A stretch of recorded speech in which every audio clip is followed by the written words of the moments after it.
Europe. Donc Allemagne 65% de sa consommation en gaz mu ngi jóge Europe te ñu ngi doon waaj a yokk potentiel boobu parce que am na beneen deuxième gazoduc boo xam ne c'est presque achevé bu ñuy tuddee Nord Stream 2 boo xam ne au niveau de Gazprom l'ex-chancelier allemand Gerhard Schröder nga xam ni moom moo jiite woon Allemagne kooku mooy piloter projet boobu pour approvisionner Allemagne en gaz kooku mu ngi liggéey ak Russie actuellement l'ancien chancelier allemand Gerhard Schröder donc loolu problème la épine la ci tànku Europe parce que ñoom ñëpp dañu bëgg a manko pour daan Russie sanctionner leen bañ a jëlati seen gaz moo tax léegi pour substitution Allemagne ñëw Sénégal pour waxtaan ak Macky Sall pour waxtaan ak Sénégal pour que suñu gisement bu énorme boobu suppléer carence bi ñuy am ci bu fekkee ni Russie indeetul gaz Allemagne parce que Russie nee nañ leen dinañu arrêter de toute façon seen approvisionnement en gaz bu ñu fayul en rouble wala en yuan parce que comme dañ leen exclure ci système bancaire bi ñuy wax SWIFT benn codification bancaire boo xam ne ça permet d'abord aux Américains de contrôler tous les transferts mondiaux qui se font au niveau bancaire mooy ay code IBAN yooyu tout ça c'est le SWIFT c'est le même système interbancaire non seulement dañ ci génnee Russie mais dañ leen bëgg a geler seen ay avoirs yu ñu am ci banque étrangère donc ñoom c'est normal que ñu bëgg a sécuriser seen xaalis donc ñoom nangootuñu système européen bi léegi ils imposent la monnaie chinoise ou le rouble information monnaie chinoise le yuan ou le RMB admettre nañ ko dans l'escarcelle de la Banque mondiale c'est-à-dire considérer nañ ko comme devise mën nañ ko jëfandikoo pour jëndante ak jaayante ci bitim réew jëndante ak jaayante ci matière première xayma ci ay places boursières donc loolu dafay wàccee dollar bi day accélérer benn processus bu ñuy wax la dédollarisation te ci loolu lañ jëm parce que y a deux blocs qui se dessinent léegi nag enjeu énergétique bi nga xam ne moo am en Europe Allemagne dafa bëgg changer politique énergétique parce que dafa amoon ay écologistes yoo xam ne dañu taxawoon pour bañ centrale nucléaire am fa parce qu'il y avait eu les incidents de Tchernobyl et tout ça ñoom ñu jëlee ci leçon même si après il y a eu Fukushima plus récemment donc léegi ñoom dañu bannir nu mu tuddati nucléaire ci seen source énergétique dem ci gaz parce que gaz moo gën a propre pétrole moo gën a propre fuel moo gën a propre énergie fossile yu bëri donc léegi merci Babacar Diaby donc léegi dañu changer waat option parce que dañu bëgg a retourner au nucléaire parce que France tey jii li ko mettre à l'abri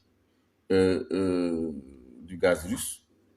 mooy moom li ëpp ci courant am ci ay centrales nucléaires lay jóge donc Allemagne dafa bëgg a dellu ci tànk yooyu kooku muy benn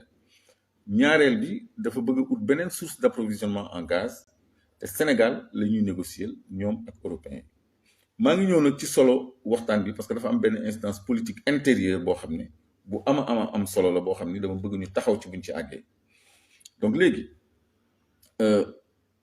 loolu moo tax moom mu ñëw fii ba mu fi jógee Niger la dem Niger lan moo fa am uranium mooy énergie nucléaire mooy nucléaire donc ñoom tubaab yi ñoom riche yi ñoom pays développés yi sans ñun duñu dem la ñu soxla yépp mu ngi ci ñun ñoo ko yor kon ñun suñu wàllu bopp ñun ñoo war a xam li ñu yor baal leen ma yëngu-yëngu yi téléphone bi dama ko téye parce que mënu ma ko fixer j'ai presque improvisé wax jotaay bi donc ñun li ñu am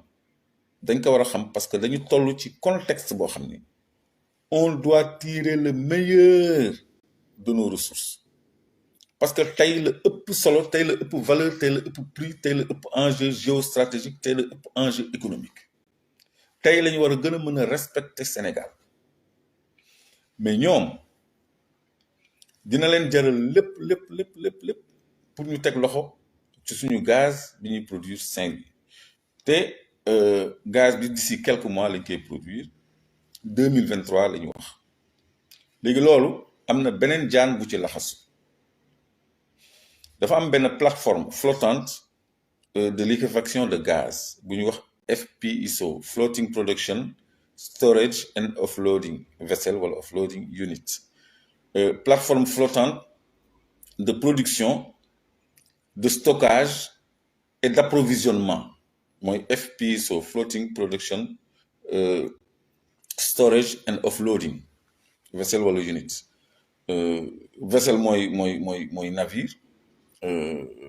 unit mooy unité. Donc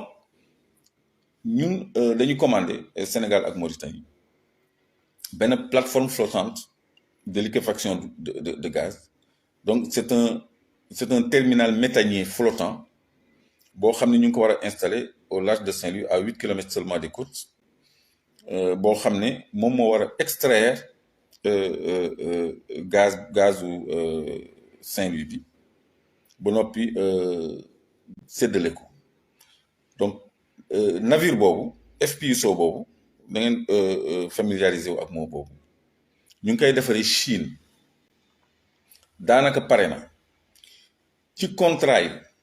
dafa waroon nekk moomeelu Sénégal ak Mauritanie après 10 ans d'exploitation. dafa war a nekk suñu alal, suñu bien, suñu infrastructure après 10 ans d'exploitation. Macky Sall demoon na fi Mauritanie di essayer avion bu bees bi mu jëndee 60 milliards. demul woon pour essayer avion bu bees bi mu jëndee 60 milliards. dafa demoon pour signer beneen accord boo xam ni accord bu ñu publié wul la, bu ñu waxul kenn la. moo tax ma bëgg homme politique yi, journalistes yi, décideurs yi, intellectuels yi bàyyi xel bu baax a baax ci li may wax pour demander compte gouvernement bi ñi ko mën, les députés par exemple, les leaders politiques par exemple comme Ousmane Sonko, comme ñeneen, ñu interpeller gouvernement bi ci yii may wax nii, c'est-à-dire contrat yi ñu dem signer ba nga xam ni plateforme bi ñu waroon a revenir au bout de 10 ans d'exploitation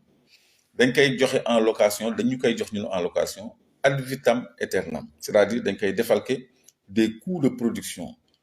pétrolier, li ñu naan cost oil. bu ñu exploiter pétrole wala gaz dafa am benn montant bu ñuy défalquer au titre du recouvrement des coûts pétroliers pendant un certain nombre d'années qui n'est pas déterminé, ou jusqu'à concurrence d'un certain volume qui n'est tout aussi pas déterminé. Déterminé wuñ ko ci contrat bi, déterminé wuñ ko ci annexe contrat bi, te loolu maa ngi ci interpellé direction de l'énergie, ministère du pétrole, du gaz, ñoom ñëpp COS-Petrogaz, ñoom ñëpp képp ku fi am ndomba tànkuy lijjanti pétrole ak gaz, man maa ngi leen ci interpellé. te suba mercredi am na émission bu ñu fent RTS buy wax suñu pétrole suñu gaz de 16h à 17h. maa ngi leen ci interpellé tamit parce que loolu débat citoyen la war a doon, ñun dañu war a xam. donc Macky Sall dafa dem signer pour que loolu nekk toujours somme boo xam ni Sénégal ak Mauritanie dañuy continuer di ko fay. moom ak président Mauritanie ñoo d'accord loolu. ba noppi 10% yi ñu waroon am ci bloc boobu léegi 5% lañ ci am. kon loolu lu ñu war a leeral la histoire plateforme boobu. mais problème bi yemul foofu. fii conjoncture Europe ak Russie toll. tubaab yi, allemand yi, français yi danañu def tout pour am Sénégal président bu leen di signer lu ñu bëgg. d'ailleurs invité nañu Macky Sall dans quelques jours fële sommet G7, sommet yi nga xam ni pays développés yi ñoo fa nekk, pays européens yi ñoo fa nekk. invité nañu président Macky Sall sommet G7 dans quelques jours pour mu régler problème mu gazu Europe bi. kon gazu Europe bi solution bi fii la, te yàlla xam na ni yàgg naa leen ko wax. ñi ma daan déglu yàgg nañu dégg avant conflit bi ma naan on compte sur le bloc de Saint-Louis pour briser le monopole russe sur le gaz européen. parce que Russie gaz bi moo leen di mettre à l'abri des sanctions des Nations Unies et de l'Union européenne, mooy seen arme stratégique. c'est très important pour eux. te BP xaru na ba nekk majoritaire sur le bloc de Saint-Louis. donc léegi sur le plan maintenant politique, et c'est là que c'est important, sur le plan politique bu ñu deful ndànk tubaab yi il risque de nous imposer Macky Sall même au-delà de 2030, parce que c'est quelqu'un qui est prêt à leur signer tout ce qu'ils veulent. kooku muy benn. ñaareel bi ils vont pas chercher au Yémen, en Irak, en Iran du gaz ou ailleurs, parce que Algérie dañu verrouillé parce que y a l'influence russe là-bas parce que Algérie tam jéem nañ fa régler le problème du gaz fan yi rek ils ont refusé ñu ñëw Sénégal donc léegi ils feront tout pour ñu am un valet au Sénégal parce que xam nañu ku mel ni président Ousmane Sonko par exemple c'est un souverainiste li may wax nañ ci bàyyi xel de c'est un panafricaniste c'est un souverainiste te gis nañu li xew Mali il y a un vent de souveraineté qui souffle en Afrique il y a un vent panafricaniste qui souffle en Afrique au Mali au Niger au Burkina un peu partout et même au Sénégal te ci contexte bi Sénégal bu amee un président qui est en dehors de tout système comme Ousmane Sonko par exemple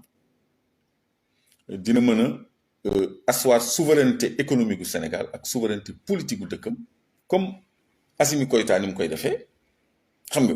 par rapport aux Français qui ont toujours dominé le Mali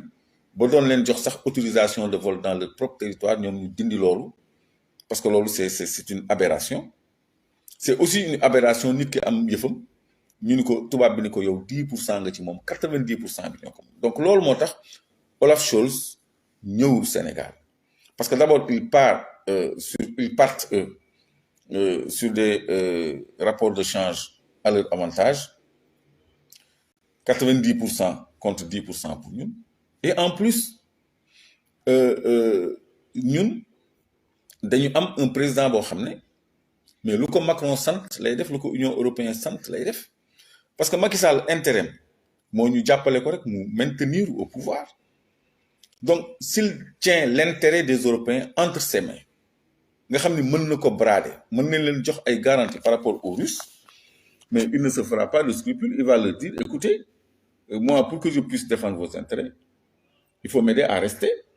parce que mon pouvoir est menacé parce qu'il y a des jeunes qui veulent autre chose il y a un homme politique qui prône autre chose donc voilà Ouattara il est bien président en Côte d'Ivoire te 3e mandat la am Alpha Condé dañ ko coup d'état 3e mandat la amoon te ñëpp ngi seetaan Idriss Déby ñaata yoon la dépassé mandat je crois qu'il était à 6 mandats avant son assassinat Mobutu Sese Seko c'était un dictateur France moo ko ngemboon Omar Bongo c'était un dictateur France moo ko ngemboon tous ses intérêts Jean Bédel Bokassa empereur de Centrafrique extravagant di jël ay jaman réew mi di ko foowe Giscard d'Estaing moo ko ngemboon fa la doon vacances di am foofu ay jaman ak seen affaire donc ñoom démocratie bi ñuy prôné ci kaw la nii rek mais seen intérêt bu taxawee affaire démocratie amatul kon tey jii Macky Sall s'il règle le problème du gaz européen avec notre gaz jox tubaab yi ay garanties ils seront prêts à le maintenir et ils ne voudront pas prendre le risque qu'un autre pouvoir vienne ici jouer les souverainistes défendre les intérêts du Sénégal donc foofu mooy yàqu waxtaan bi c'est-à-dire impact bi muy am ci suñu politique intérieure ñun ak impact bi muy am ci suñu état de démocratie parce que il faut pas que nous soyons l'otage de l'Europe uniquement pour les intérêts de l'Europe sur ce gaz et concomitamment à ce conflit entre l'Ukraine et la Russie bi nga xam ne dafay impacter déjà Europe ci wàllu consommation en denrées de premier ministre c'est en blé parce que Russie ñu ngi commencer contrôler toute la côte tous les ports ukrainiens yi nga xam ne ñoo doon desservir Europe il reste que le port de Odessa Mariupol est tombé Odessa bu ñu ko jëlee la boucle est bouclée foofu fatt na Nord Stream 1 mooy gazoduc bi nga xam ne mooy alimenter Europe mu ngi jaar Ukraine donc sous contrôle russe donc pour ñu tëj seen robinet lu yomb la mais sur l'incidence politique au Sénégal mooy ñoom ñu am un homme qui sert leurs intérêts et cet homme c'est pas Ousmane Sonko cet homme c'est Macky Sall Macky Sall c'est quelqu'un qui est prêt à tout accepter pour se maintenir au pouvoir et rester au pouvoir te fi mu nekk ni européens yi jaaxle boo xam ne jaaxle nañu ba fi jaaxle yépp ils sont prêts à faire toutes les concessions Macky Sall est en position de force ils sont prêts à toutes les concessions pour avoir notre gaz information gaz bi nga xam ni moo luqi bëtu européen nekk Saint-Louis production de 14 millions et demi de mètres cubes par jour wala 6859 tonnes comme vous me l'avez si bien calculé par jour est-ce que xam ngeen ni li nekk Kayar bloc de Kayar moo ëpp li nekk Saint-Louis yàlla moo ñu defal loolu est-ce que xam ngeen ni Sangomar ak Jifeer am na gaz je certifie sur l'honneur que gaz boobu nekk Sangomar ak Jifeer moo ëpp gaz bi nekk Saint-Louis bi nga xam ni ci la européen yaakaar pour régler seen problème kon ñun lan mooy suñu potentiel gazier ñu ñuy classé bu ñu nekkee en phase de pleine production maanaam suñu exploité Gëmbël Yaakaar Teranga c'est les puits qui sont à Kayar exploité Sangomar Jifeer ak Rufisque même Rufisque am na gaz on sera dans le top 5 des producteurs de gaz dans le top 5 des producteurs de gaz donc li tubaab yi teg bët lu ko ëpp la ñu am Kayar ak Sangomar Jifeer kon tey ji Sénégal ay décideurs am ay hommes politiques am ay leaders am ay journalistes am ay intellectuels am ay étudiants am ay citoyens am war nañu xam lan mooy réellement potentialité Sénégal man ci yoon bu sore laa jóge mais taluma noppalu taluma reer parce que lii laa diggee woon ak yéen il fallait ma wàccoog yéen ci loolu parce que suba damay àggali waxtaan bi ci beneen médium mais il fallait ma jox leen ko lillahi wa rasulihi ngeen partagé ko parce que lépp lu mu leen jox lu wér a wér naa leen génneel documentation bi yëpp dafa leen vidéo dans YouTube boo xam ne dañ koy monté mu leer ma créé leen banque de données boo xam ne éléments yi ngeen bëgg yëpp dañ ko ci fekk ngeen nekk pour man des relais de communication maanaam di jàllale message beeg information bi ñëpp jot ci xam ko parce que fi mu nekk nii Macky Sall dafay surfer ci sous information wu opinion publique bi ci sous information yu homme politique yi ci sous information yu journalistes yeeg intellectuels yi ci sous information yu étudiants yeeg citoyens te loolu dafa war a dakk l'information est à notre portée donc Sénégal dafa am potentiel gazier bu énorme et on parle même pas encore de pétrole ci jamono joo xam ne Europe fi mu nekk nii Russie daf leen xoj parce que hiver bii di ñëw ils ont des soucis hiver bii di ñëw bientôt décembre hiver bii di ñëw ils ont des soucis te Russie s'ils ferment le robinet ils sont morts Allemagne les industries seen coût de production produits manufacturés yi dañ ko multiplier par 100 ñii par 60 parce que ils dépendent du gaz Finlande bi adhéré autant 100% de son gaz vient de Russie 100% laa wax 100% merci Saliou Pouy 100% de son gaz vient de Russie donc ñoom dépendance boobu moo leen jaaxal te ñun africains yi nga xam ni li ñu am xamuñu ko sax benn ñaareel bi suñuy njiit ñoom seeni poche moo leen intéressé intérêt askan bi yitteelu leen ci ñun la ñuy ñëw ci suñu njiit yi nga xam ne ay valet lañu xamuñu luy souveraineté xamuñu luy intérêt national xamuñu luy patriotisme ñooñu la ñuy utiliser pour am ñoom li ñu bëgg ci ñun te ñoom balaa ñuy am li ñu bëgg ci ñun war nañu am li ñu soxla ci ñoom ba pare loolu mooy coopération gagnant gagnant parce que ñun vraiment yàlla wàccoon ak ñun sur le plan des ressources te même uranium bi mu wuti Niger pour seen centrale nucléaire bi def énergie nucléaire mënuñu ko utiliser te dugaluñ ko ci ay tube en zirconium ay mbar yoo xam ni zirconium la parce que zircon bu alliage zircon la wañ la parce que buñ ko lakkee dafay oxydé wu moo tax lootul tudd zircon day tudd zirconium te nag weñ bu weex bu mel ni inox propriété particulière mooy dafa supporter tàngaay dafa supporter jusqu'à 3000 degrés de chaleur daf ko supporter kon tàngaayu réacteur cœuru réacteur tàngaayam 700 degrés la agul sax 1000 degrés zirconium 2900 degrés 2950 degrés à 3000 degrés kon matière boobu rek moo mën a nekk dans le cœur d'un réacteur nucléaire, même un réacteur d'avion de chasse, de fusée, de missile, de tout ce qui est balistique. loolu matériau bu stratégique la boo xam ne moom également valeur am day yokku parce que le nucléaire est une seconde option énergétique pour l'Europe qui avait commencé à y renoncer mais léegi ñu ngi koy reprendre parce que Russie dañ leen jaaxal. Donc gaz uranium ak zirconium ay denrées stratégiques la yoo xam ni Afrique fii lañ koy wutee fii Afrique lañ koy wutee parce que dëkku naar yi pétrole la ñu ëppale que gaz à part l'Iran et le Qatar. Frontière u Iran ak Qatar am na gisement bu exactement bu mel ni comme bi nekk suñu diggante ak Mauritanie ñu ngi laam-laamee ni ñaari potentiel yu àddina bi ñaari gisement yooyu rek de classe mondiale ñoo fi am potentiel boobu. Donc diggante Iran ak nu mu tudd ci Mauritanie ak astafurlah Iran ak Sénégal wala Mauritanie ak Qatar donc ñaari gisement yooyu la donc requin lañ ko tuddee ñoom ñun ñu tuddee suñu bos tortue xaw ma pourquoi ces appellations d'ailleurs. Donc lii mooy situation bi ma rappelé man li ma ciy ragal mooy impact politique bi sur le plan intérieur au Sénégal. Ils vont renforcer Macky Sall pour qu'ils servent leurs intérêts. Macky Sall invité nañ ko sommet G7 c'est pour régler le problème énergétique européen te bu ko régler ñoom dinañ ko jéem a samp suñu kaw kon ñu waajal suñu bopp xam ne du yomb pour ñu déjjati ko fi waxuma pour ñu jëlee ko fi parce que foog ñu déjjati ko du yomb.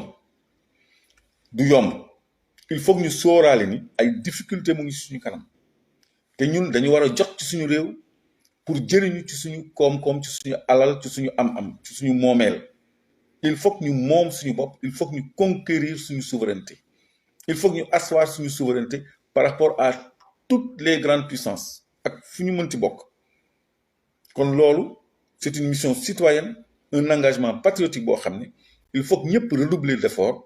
takkuwaat defarwaat pour mën a jëm ci loolu. maa ngi interpellé homme politique yi et principalement président Ousmane Sonko mi nga xam ni moom kese lañ fi gis mu am ay velléités souverainistes maanaam moom sa réew bi Massoumou Diop doon wax ak ñoom Cheikh Anta moom loolu lay jëfe loolu lay doxal bi mu jëlee maire Ziguinchor joxe na ay prémices ci moom sa bopp affirmer sa dignité ak sa souveraineté. Kon ñu mel noonu askan bi war nañ leen jàppale pour jot ci seen réew jot ci seen moomeel jot ci seen dignité wute nag comme li Macky Sall def lépp lu baax fii nga jox tubaab yi lépp lu bon nga bàyyi ko fi. kon loolu lu ñu yàgg tardel la te dafa war a dakk. Donc combat bi dana metti pour Macky Sall jóge fi dana metti lool parce que en dehors de affaire gazu Saint-Louis bi ñu ñëw tuuti ci bloc Sangomar di fer nga xam ni potentiel pétrolifère bu am solo moo fa nekk te maa ngi leen wax gaz bu nekk foofu moo ëpp gaz bi nekk Saint-Louis bi nga xam ni moom la ñëpp teg bët. Foofu Macky Sall dafa def haute trahison dama leen di expliquer lu simple rek après dinaa leen ko illustrer la dafa am lu ñuy wax contrat de partage de production contrat de recherche et de partage de production CRPP. ci biir contrat yooyu dañu ni bu ñu gisee pétrole ba nekk ci phase d'exploitation tubaab bi day jël d'abord balaa ñuy seddoo li mu investir ci recherche développement prospection ak yépp te moom mooy xaymaal boppam te newoon naa leen sànq ni loolu définiruñ ko dans le temps définiruñ ko en volume dañ ko dëxañ ci contrat yi recouvrement des coûts pétroliers loolu la ñuy wax cost oil. Donc ñoom dañuy recouvrer une partie ba noppi li ñuy wax production restante maanaam bu ñu xoolee bloc yooyu ak blocu Saint-Louis recouvrement des coûts pétroliers bi 75% la c'est-à-dire sur 100 000 barils 75 000 barils dañ koy téq balaa ñuy séddoo ñu ni recouvrement coûts pétroliers maanaam li ñu def ci recherche prospection développement ba exploitation dañ koy fayee ko ci suñu pétrole loolu kay mooy ñun ñoo financé prospection recherche développement ba lépp ñun ñoo ko bu fekkee ni dañ koy remboursé ci liy génn ci suñu pétrole ñoom ñu fayee ko lañ ca def kon ñun ñoo liggéey bi kooku muy benn bu nekk ci contrat bi anomalie mais ñaareel bi mooy li ñu tuddee production restante ñoom bu ñu jëlee sur 100 000 barils 75 000 barils yi ba pare il faut être très patient hein, et très attentif ñoom bu ñu jëlee 75 c'est pas compliqué tout le monde dit c'est compliqué c'est pas compliqué 75% la 75 000 barils 75% yi c'est 100 000 barils 75% yi c'est 75 000 barils ñoom dañ koy téq et c'est pas imposable yooyu du fay sax impôt léegi mu des 25 000 barils yoo xam ne suñu 10% yi bu ñu ko jëlee muy 10 000 barils mu des 15 000 barils boo xam ne dañ ko tuddee production restante dans les contrats dañ ko bind en majuscule et en gras production restante ñoom ñu koy wax profit oil boobu rek mooy fay taxe la ca étranger bi am léegi production restante boobu suivez-moi bien dañ koy séddoo bu fekkee ni 50 000 à 100 000 barils la Sénégal dañ koy dolli 27%. mais bu ëppee 100 000 barils ba 200 000 barils Sénégal 30% lañ koy dolli suivez-moi bien jusqu'à 100 000 barils ñun 27% la ñu am yu dolleeku ci suñu part ci production restante bi ci 15 000 barils yooyu léegi au-delà de 100 000 barils ñun 30% la ñu am léegi li xew mooy Woodside dafa déposer plan de production ci blocu Sangomar bi de 100 000 barils jour léegi 100 000 barils jour 27% lañ ci am lu dolleeku léegi bu ci tegoon benn baril rek ñu passé ci seconde tranche bi on change de tranche pour un seul petit baril léegi yow miy déglu yow miy seetaan boo nekkoon président Sénégal nga xam ni société bi bu produire 100 000 barils teg ci benn tu gagnes 3% de plus est-ce que di nga signer plan de production wu 100 000 barils indiwul la 95 000 indiwul la 96 000 100 000 le seuil net la indi président Macky Sall loolu la signé te loolu man Clédor gëmuma ni Macky Sall cuune na cuune boobu ba xam ni du leen wax teg leen ci benn baril on change de tranche moo tax 3% boobu di lang lu mët a lijjanti la comme blogu Saint-Louis bi ma fàttali leen ni c'est l'affaire Petro-Tim Aliou Sall ak Franck Timis ñoo ko jaay signé ci ay royalties sur 40 ans yu ñuy évalué woon à 6 milliards de dollars 6 000 milliards plutôt de dollars 6 000 milliards de dollars bi ñu naan Aliou Sall sama 400 000 loolu ay redevance la contrat de redevance la Macky Sall yokk ci beneen signature muy plateforme bi nga xam ni dañ ko waroon a moom au bout de 10 ans ñu wéyale location bi kon ñoom du ñuy séddu foofu blogu Sangomar suñu 3% mu ngi fay lang parce que plan de production wu 100 000 la ñu indi te 100 001 barils on change de tranche on a plus 3% plus 3% boobu nag dañ ko war a lijjanti ñu bëri ñu ngi naan waroon naa dem assemblée c'est pas grave je suis dans la mouvance je suis dans la coalition am na ay mbokk yu am chance dem assemblée ku mel ni sama sœur Maymouna Bousso ku mel ni sëñ Cheikh Thioro Mbacké ku mel ni Abass Fall ku mel ni Birame Souleye ñeneen ñiy dem assemblée ñëpp bëri naa ci bokk ay nit yoo xam ni mën naa liggéey ak ñoom kon ku yeboo mu waaj assemblée bii di ñëw ministre de l'énergie ministre des mines bu fay ñëw dina indi lu leer nañ parce que député yii di ñëw ils seront outillés pour poser les bonnes questions pour mettre sur la table les bons dossiers kon tey jii ñun suñu baat àgg na fu baatu ay député sax àggul suñu action citoyenne mën nañ ko exercer en nous appuyant sur nos collègues députés pour qu'on pose les bonnes questions pour qu'on fasse les bonnes réformes les bonnes propositions de loi les bons amendements et tout ce qu'il s'en faut et les véritables commissions d'enquête parlementaire donc loolu ñun dinañ ci orienter suñu équipe d'élus à l'Assemblée nationale pour que assemblée bi nekk une assemblée de rupture même boo fa nekkul physiquement mën nga bokk ci travail parlementaire bi incha allah man dinaa abattre un travail parlementaire au profit des futurs députés de la coalition Yewwi Askan bii ñëw kon problème yi yëpp danañ ci jéem suñu kéem kattan ci saafara lii premier jet kese la suba incha allah invité nañ ma Walfadjri bëgguma ko woon wax sax mais promettoon naa leen en fin de communication dinaa leen expliquer donc suba xam naa dinañu wéyal waxtaan bi ci Walfadjri te gannaaw loolu tamit dinaa leen defal benn vidéo illustré boo xam ni documentation bi yëpp dina ci nekk kon ñu fàttali rek ni président Olaf Scholz le chancelier allemand ñëw na fii wut ci gaz ci Macky Sall invité nañu Macky Sall G7 pour mu wax leen lu leer il y a quelques jours mois de juin nous y sommes presque on est à la fin du mois pour mu wax leen lu leer ci gaz bi ñu soxla ñoom ñaareel bi mu fa jógee dem na Niger pour am uranium pour retourner ci ay centrales nucléaires pour am énergie atomique kon Europe fi mu nekk nii li mu soxla mu ngi koy wutee ci ñun kon ñun ñu ngi en pole position li àddina bi gën a soxla mais ñun ñoo ko yor te Russie sax ñoom it bu doon seen sago européens yi du ñu jot ci suñu gaz ñoom bu ñu ko mënoon xëccoog ñoom xëccoo ñoom kon ñun fi mu nekk nii on doit tirer notre épingle du jeu au lieu ñuy lécher ay bot di jouer les vassaux maanaam ay suq ay dunguru ay valet Europe ak tubaab bi donc loolu moo doon solo waxtaan bi te bokk na ci li ma ci tiit impact politique bi maanaam ki nga xam ne nangul na leen ñoom ñu jéem ko samp suñu kaw loolu nag lu nar a metti lay doon bu ñu jéemee samp Macky Sall suñu kaw ngir seen intérêt ñoom seen intérêt énergétique et minier européen yi par rapport à ce conflit là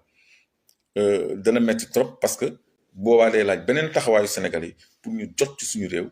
te jot na ñu jot ci suñu réew teg ko ci ay loxo yu koy jëmale kanam ci ay loxo yoo xam ni dañu gëm Sénégal gëm seen bopp kon loolu moo doon solo waxtaan bi tey maa ngi leen di jox rendez-vous suba incha allah Walfadjri Walf Grand Place vers 22h30 incha allah asalaamaaleykum wa rahmatulah wa barakatu.